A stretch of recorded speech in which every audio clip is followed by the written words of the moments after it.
नमस्कार दोस्तों, स्वागत है आपका आज के मुख्य समाचारों में। यहां पर आपको देखने को मिलेंगे आज की तमाम बड़ी खबरें मुख्य समाचार ब्रेकिंग न्यूज अपडेट्स के रूप में। चलिए दोस्तों, जान लेते हैं आज की पहली बड़ी खबर। लोकसभा के चुनाव से पहले 52% आबादी पर बीजेपी की सत्ता, कांग्रेस महज 3 राज्यों में सिमटी। 10 साल में कैसे बदला बीजेपी का शासन। जी हां दोस्तों, 4 राज्यों के विधानसभा चुनाव के नतीजे आने के बाद देश के कुल 28 राज्यों और 2 केंद्र शासित प्रदेशों में से 16 में अब बीजेपी की सरकारें हो गई है। इनमें 12 राज्यों में बीजेपी अकेले अपने दम पर सत्ता में है। वहीं दोस्तों, कांग्रेस महज 3 राज्यों तक सिमट कर रह गई है। गठबंधन के साथ कांग्रेस कुल मिलाकर 5 राज्यों की सत्ता में ही बची है। दोस्तों, आपकी जानकारी के लिए बता दें, कल आए नतीजों में बीजेपी ने राजस्थान, मध्य प्रदेश और छत्तीसगढ़ में पूर्ण बहुमत से अपनी सरकार बना ली है। दोस्तों, आपकी जानकारी के लिए बता दें, बीजेपी के अकेले अपने दम पर सरकार बनाने वाले राज्यों में उत्तराखंड, हरियाणा, उत्तर प्रदेश, गुजरात, गोवा, असम, त्रिपुरा, मणिपुर, अरुणाचल प्रदेश, मध्य प्रदेश, राजस्थान और अब छत्तीसगढ़ भी शामिल हो गया है। दोस्तों, गठबंधन वाले राज्यों की बात करें तो गठबंधन वाले राज्यों में मेघालय, महाराष्ट्र, नागालैंड और सिक्किम शामिल है।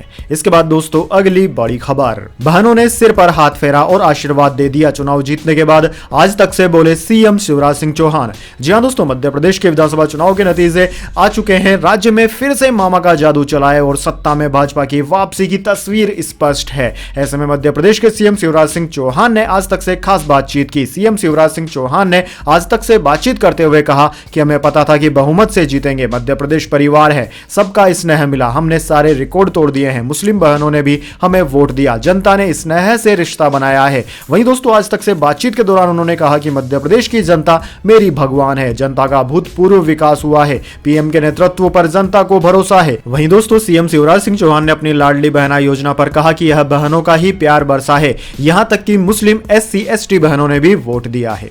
इसके बाद दोस्तों, अगली बड़ी खबर। इंडिया गठबंधन की चौथी बैठक 6 दिसंबर को खड़गे ने सभी 28 दलों के नेताओं को दिल्ली बुलाया। 5 राज्यों के चुनाव नतीजों पर चर्चा भी होगी।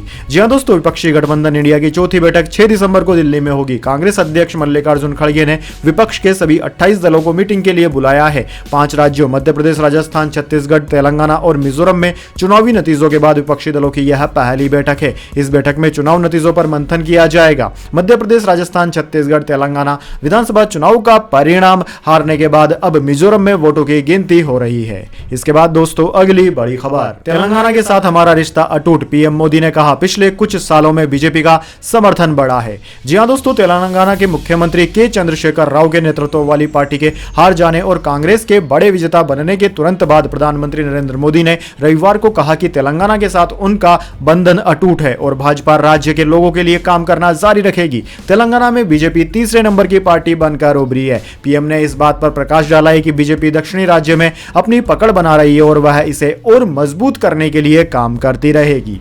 इसके बाद दोस्तों, अगली बड़ी खबर। विचारधारा की लड़ाई जारी रहेगी, 4 राज्यों के चुनावी नतीजों पर राहुल गांधी ने कहा। जी हां दोस्तों, 4 राज्यों के विधानसभा चुनाव के नतीजों को लेकर कांग्रेस नेता राहुल गांधी ने कहा है कि विचारधारा की लड़ाई जारी रहेगी। मध्य प्रदेश, छत्तीसगढ़, राजस्थान और तेलंगाना के विधानसभा चुनाव के नतीजे आ गए हैं। इनमें मध्य प्रदेश में बीजेपी की सत्ता बरकरार रही है और राजस्थान व छत्तीसगढ़ उसने कांग्रेस से छीन ली है। तेलंगाना में कांग्रेस बहुमत हासिल कर पाई है। वहीं दोस्तों, कांग्रेस को मध्य प्रदेश, छत्तीसगढ़ और राजस्थान में हार का सामना करना पड़ा। इसके बाद राहुल गांधी ने एक्स पर एक पोस्ट में लिखा, मध्य प्रदेश, छत्तीसगढ़ और राजस्थान का जनादेश हम विनम्रता पूर्वक स्वीकार करते हैं। विचारधारा की लड़ाई अब भी जारी रहेगी। तेलंगाना के लोगों को मेरा बहुत बड़ा धन्यवाद। प्रजालू तेलंगाना बनाने का हम वादा पूरा जरूर करेंगे। सभी कार्यकर्ताओं को उनकी मेहनत और समर्थन के लिए दिल से शुक्रिया। इसके बाद दोस्तों, अगली बड़ी खबर। चुनाव आयोग ने तेलंगाना के डीजीपी को कर दिया सस्पेंड। नतीजों से पहले प्रदेश कांग्रेस अध्यक्ष से की थी मुलाकात।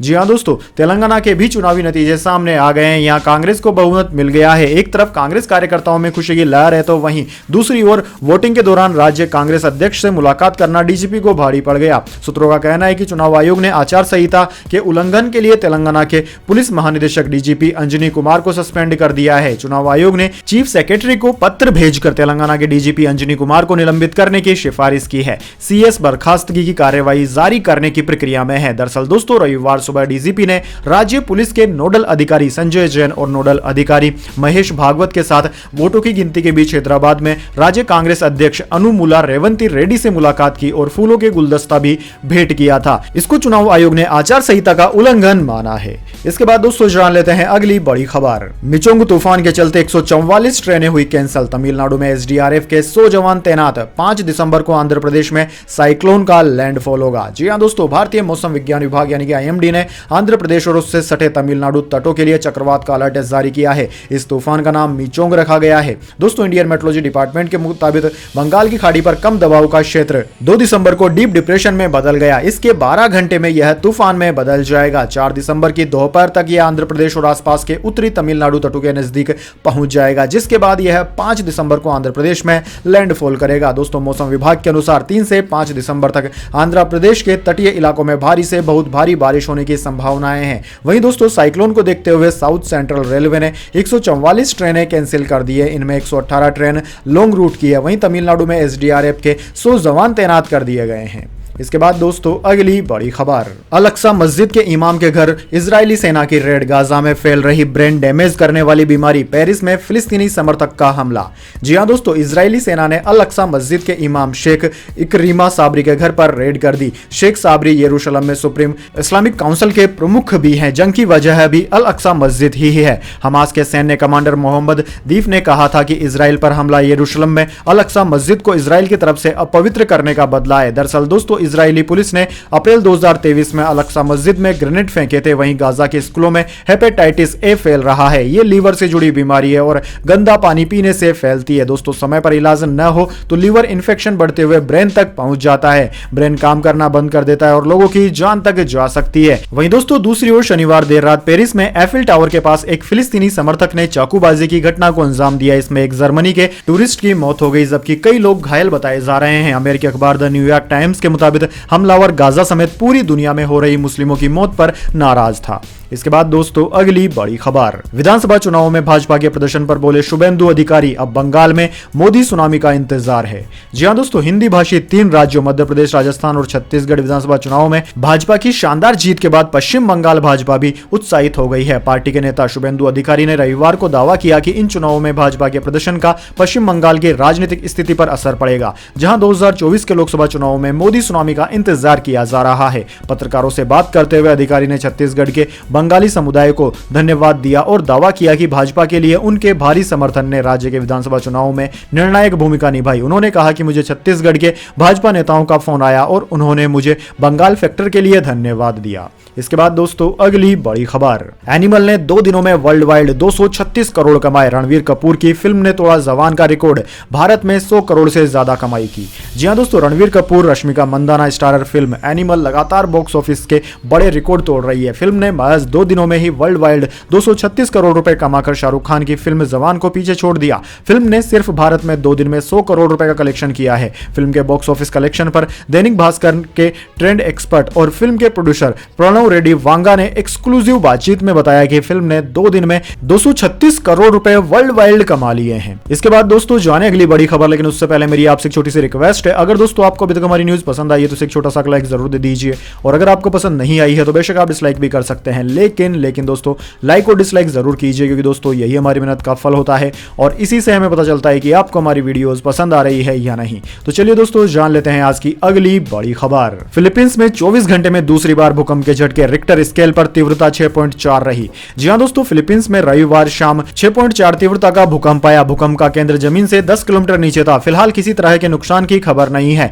सुनामी का खतरा भी नहीं है। कल शाम यहां 7.6 तीव्रता का भूकंप आया था। पिछले महीने भी यहां 6.7 तीव्रता का भूकंप आया था, तब 8 लोगों की मौत हो गई थी। वहीं दोस्तों पिछले वाले भूकंप से पहले वहां की सरकार ने ऐलान कर दिया था कि सुनामी का खतरा है, इसलिए अलर्ट हो जाए। फिलहाल ऐसी कोई घटना नहीं हुई है। इसके बाद दोस्तों अगली बड़ी खबर। हमारे लिए जीत खास, जनता को मोदी जी पर विश्वास। 3 राज्यों के चुनाव में बीजेपी की जीत पर बोले अनुराग ठाकुर। जी हां दोस्तों, महत्वपूर्ण हिंदी भाषी राज्य छत्तीसगढ़, राजस्थान और मध्य प्रदेश के विधानसभा चुनाव में बीजेपी ने जीत हासिल कर ली और कांग्रेस को शिकस्त मिली। बीजेपी के नेता और केंद्रीय मंत्री अनुराग ठाकुर ने इन चुनाव परिणामों को लेकर कहा कि हमारे लिए जीत खास है, जनता को मोदी जी पर विश्वास है। मोदी मैजिक चला है और जनता ने एक ही गारंटी पर विश्वास किया है, मोदी की गारंटी। दरअसल दोस्तों अनुराग ठाकुर ने एनडीटीवी से बातचीत में यह बातें कही, साथ ही उन्होंने जनता का दिल की गहराइयों से बहुत बहुत धन्यवाद भी कहा। इसके बाद दोस्तों अगली बड़ी खबर, जनता का फैसला सिर माथे पर, एमपी, छत्तीसगढ़, राजस्थान और तेलंगाना के चुनावी नतीजों पर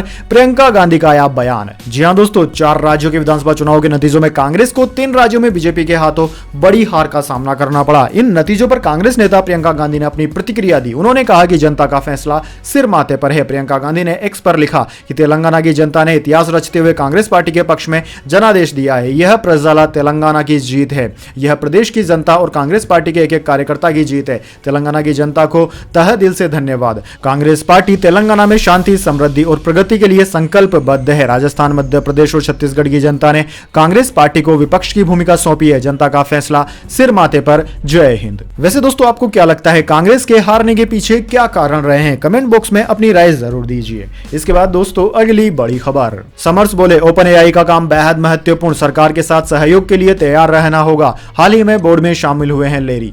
जी हां दोस्तों, चैट जीपीटी बनाने वाली कंपनी ओपन एआई के बोर्ड मेंबर लेरी समर्स ने कहा है कि कंपनी का काम असाधारण रूप से महत्वपूर्ण है। उसे regulatory issue, national security issue, technical issue के डेवलपमेंट पर सरकार के साथ सहयोग करने के लिए तैयार रहना होगा। यह टिप्पणी इस बात पर प्रकाश डालती है कि पूर्व अमेरिकी ट्रेजरी सचिव समर्स सिलिकॉन वैली स्टार्टअप में क्या काम करने की योजना बना रहे हैं। कंपनी के को फाउंडर ऑल्टमैन की वापसी के बाद समर्स हाल ही में ओपन एआई के नए बोर्ड में शामिल हुए हैं।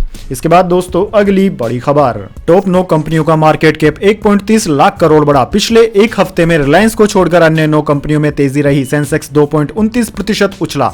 जी हां दोस्तों, देश की टॉप 10 वैल्यूड फर्म्स में से 9 का मार्केट वैल्यूएशन 1,30,000 करोड़ रुपए बढ़ गया है। इसमें भारतीय एयरटेल, टाटा कंसल्टेंसी सर्विसेज सबसे बड़े गेनर रहे। टॉप 10 में से केवल रिलायंस इंडस्ट्रीज रही जिसका मार्केट वैल्यूएशन नहीं बढ़ा है। वहीं दोस्तों भारतीय एयरटेल का वैल्यूएशन 23,746 करोड़ बढ़कर 5,70,466 करोड़ हो गया। टीसीएस का मार्केट कैप 12,84,180 करोड़ रुपए पर पहुंच गया है। वहीं मार्केट कैप बढ़ने के मामले में तीसरे नंबर पर एचडीएफसी बैंक रहा जिसका मार्केट कैप 17,881 करोड़ बढ़ा। इस बढ़ोतरी के बाद उसका मार्केट वैल्यूएशन 11,80,588 करोड़ रुपए हो गया है। इसके बाद दोस्तों अगली बड़ी खबर, मुंबई में मुआवजे के लिए समुद्र में खड़े होकर प्रदर्शन, जवाहरलाल पोर्ट पर आने वाले शिप्स को रोका। इसे बनाने के लिए जमीन ली थी। जी हां दोस्तों, नवी मुंबई के जवाहरलाल नेहरू पोर्ट पर शनिवार को समुद्र में जाकर प्रदर्शन किया गया। पानी में खड़े होकर आंदोलन कर रहे इन प्रदर्शनकारियों ने शिप का मूवमेंट रोक दिया। इन लोगों की जमीन का अधिग्रहण सरकार ने पोर्ट बनाने के लिए 1984 में किया था, लेकिन अभी तक इनको मुआवजा नहीं मिला है। रविवार को पुलिस ने बताया कि प्रदर्शन करने वाले हनुमान कोलीवाड़ा गांव के हैं। 60 लोगों के खिलाफ केस दर्ज कर लिया गया है। प्रदर्शनकारियों के गांव हनुमान कोलीवाड़ा के सरपंच परमानंद कोली ने बताया कि मुआवजे के लिए हम 38 सालों से मांग कर रहे हैं, लेकिन अभी तक कोई समाधान नहीं निकला है।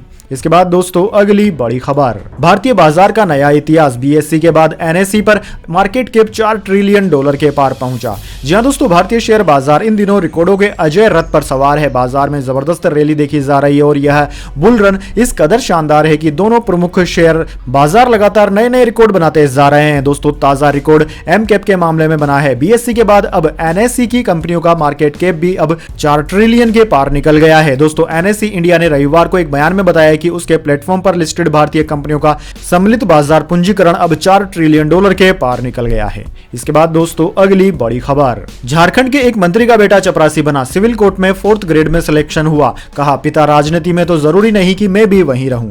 जी हां दोस्तों, झारखंड सरकार के एक मंत्री के बेटे का चयन चपरासी पद के लिए हुआ है। सिलेक्शन चतरा व्यवहार न्यायालय में हुआ। शुक्रवार 1 दिसंबर से ही इस बात की चर्चा है। जानकारी के मुताबिक झारखंड के श्रम नियोजन सह प्रशिक्षण एवं कौशल विकास मंत्री सत्यानंद भोक्ता के बेटे का सिलेक्शन प्यून के लिए हुआ है। उनके बेटे का नाम मुकेश कुमार भोक्ता है। वह मंत्री सत्यानंद भोक्ता के तीसरे बेटे हैं। चतरा व्यवहार न्यायालय की तरफ से सिलेक्शन लिस्ट जारी की गई। इसी लिस्ट के पहले पेज के 13वें नंबर पर मंत्री सत्यानंद भोक्ता के बेटे मुकेश का नाम है। सिलेक्शन एसटी कैटेगरी में हुआ है। मुकेश का कहना है कि पिता राजनीति में है, इसका मतलब यह नहीं है कि मैं भी इसी में रहूं। मैं नौकरी करना चाहता हूं और नौकरी करूंगा।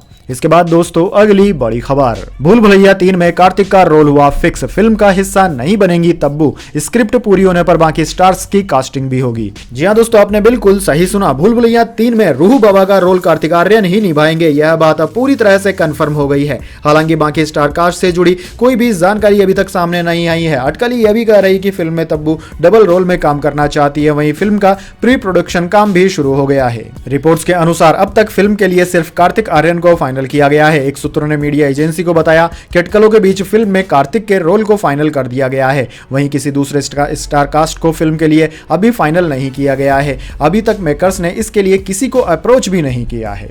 इसके बाद दोस्तों अगली बड़ी खबर, नकल के लिए बदनाम 199 स्कूलों की मान्यता होगी रद्द, बोर्ड ने DIOS को भेजी लिस्ट। जी हां दोस्तों, यूपी बोर्ड 10वीं और 12वीं परीक्षा 2024 से पहले उत्तर प्रदेश माध्यमिक शिक्षा परिषद UPMSP एक्शन में है। 2024 की परीक्षा नकल विहीन और बिना किसी गड़बड़ी के आयोजित करने के लिए बोर्ड कई जरूरी कदम उठा रहा है। पहले 43 जिलों के 253 स्कूलों को डीबार करने के बाद यूपी बोर्ड अब 199 स्कूलों की मान्यता रद्द करने की तैयारी कर रहा है। दरअसल दोस्तों, बोर्ड ने उन स्कूलों को चिन्हित कर 199 स्कूलों की लिस्ट तैयार की है जहां स्कूलों में यूपी बोर्ड परीक्षा के दौरान गंभीर अनियमितता या सामूहिक नकल के प्रकरण सामने आए थे। तो दोस्तों यह थी आज की तमाम बड़ी खबरें। इसके बाद दोस्तों बारी आती है आज के माइंड क्यूज क्वेश्चन की। जी हां दोस्तों, एक आसान से सवाल का जवाब देकर आप जीत सकते हैं एक अमेजिंग सरप्राइज गिफ्ट हमारे यूट्यूब चैनल की ओर से। तो दोस्तों आज का सवाल आपकी स्क्रीन पर आ चुका है। इस समय कांग्रेस पार्टी की कौन कौन से राज्य में सरकार है? जी हां दोस्तों, अगर आप जानते हैं कि कांग्रेस पार्टी की स्पष्ट बहुमत की सरकार देश के कौन कौन से राज्य में है तो जल्दी से कमेंट बॉक्स में उन राज्यों का नाम लिख दीजिए। अगर दोस्तों आपका जवाब होता है एकदम सही और आप चुन जाते हैं लकी विजेता के रूप में तो आपको मिल सकता है एक सरप्राइज गिफ्ट हमारे यूट्यूब चैनल की ओर से। तो दोस्तों जल्दी से अपना उत्तर कमेंट बॉक्स में लिख दीजिए, वीडियो को लाइक कर लीजिए और चैनल को सब्सक्राइब करके बेल आइकन भी दबा लीजिए। धन्यवाद। वंदे मातरम। जय हिंद, जय भारत।